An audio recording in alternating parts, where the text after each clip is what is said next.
Assalamualaikum warahmatullahi wabarakatuh.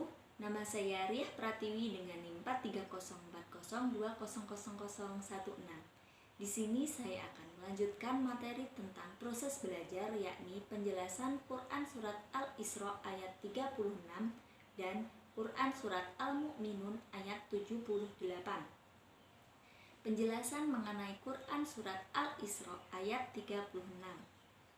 A'udzu billahi minasyaitonir rajim. Bismillahirrahmanirrahim.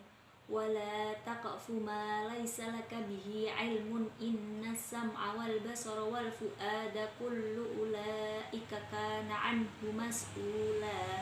Artinya, dan janganlah kamu mengikuti sesuatu yang tidak kamu ketahui, karena pendengaran, penglihatan, hati nurani, semua itu akan dimintai pertanggungjawabannya.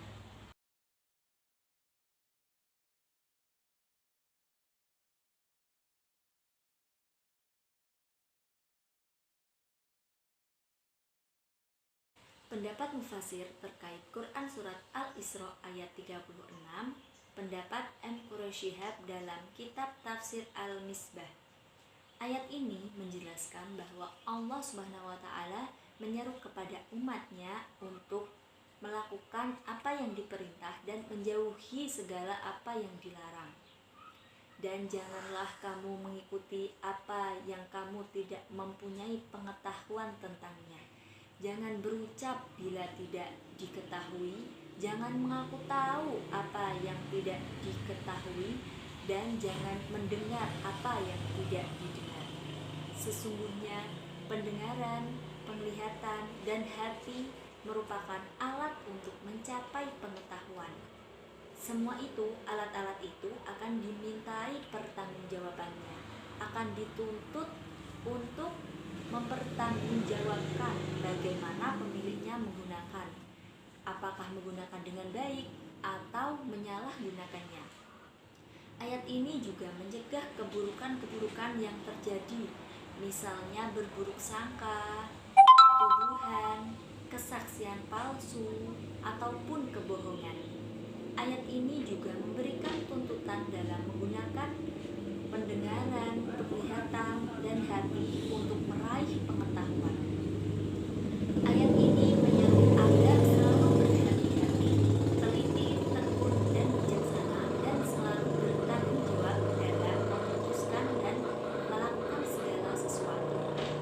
Kalau kita sudah sadar bahwa semua itu akan dimintai pertanggungjawabannya di akhirat kelak, maka kita akan melakukan segala sesuatu di dunia ini dengan penuh tanggung jawab.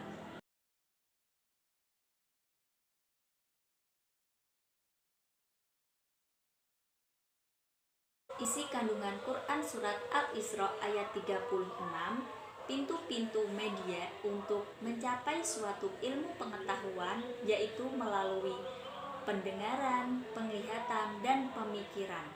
Ketiganya ini harus diintegrasikan dengan baik agar bisa memaksimalkan pendidikan intelektual dari seseorang. Karena itu, perlu dipahami bahwa yang dilihat dari sini adalah fungsinya, potensinya, bukan alatnya. Misalkan, seseorang yang mempunyai mata tapi tidak bisa melihat, seseorang yang mempunyai telinga tapi tidak bisa mendengar, seseorang yang punya hati tapi tidak bisa merenungkan. Al-Quran mengajarkan kepada manusia agar bersikap kritis, menggunakan pendengaran, penglihatan, dan akal pikiran. Karena itu, ajaran Islam melarang orang yang bertaklid dalam agama, yaitu mengikuti saja tanpa mengetahui dalil atau sumber rujukannya. Sikap ini sama saja meniadakan potensi akal yang Allah Subhanahu wa taala berikan kepadanya. Ayat ini cocok untuk pembelajaran aktif dalam berusaha memaksimalkan potensi untuk memperoleh dan mengembangkan suatu ilmu.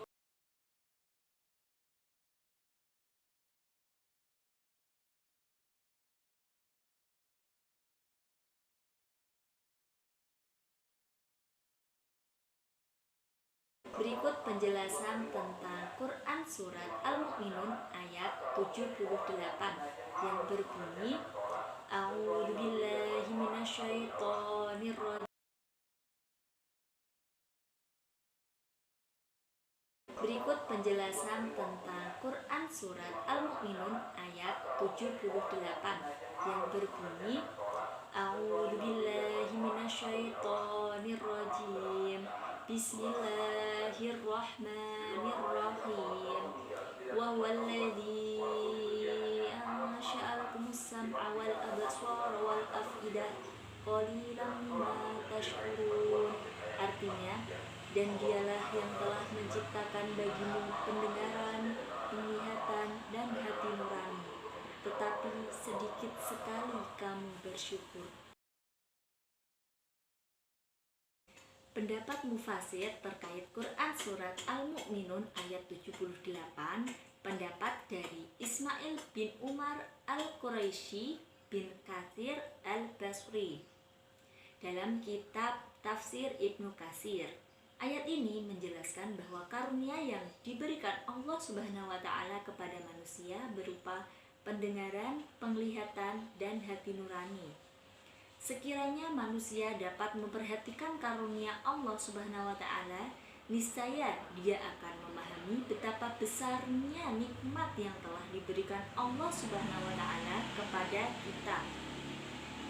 Misalnya, telinga yang amat sederhana bentuknya dapat menangkap suara yang berbeda-beda.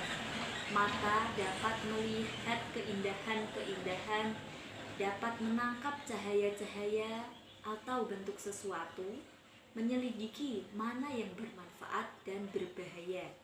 Kemudian, hati yang dapat merasakan dan menghayati berbagai macam perasaan.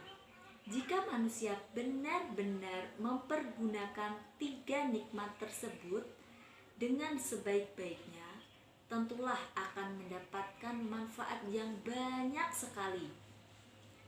Dan akhirnya mereka menyimpulkan bahwa pemberi nikmat dan karunia itu adalah Allah, Maha luas ilmunya.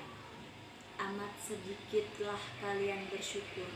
Artinya, alangkah sedikitnya syukur kalian kepada Allah Subhanahu wa Ta'ala semua nikmat yang dilimpahkannya kepada kalian.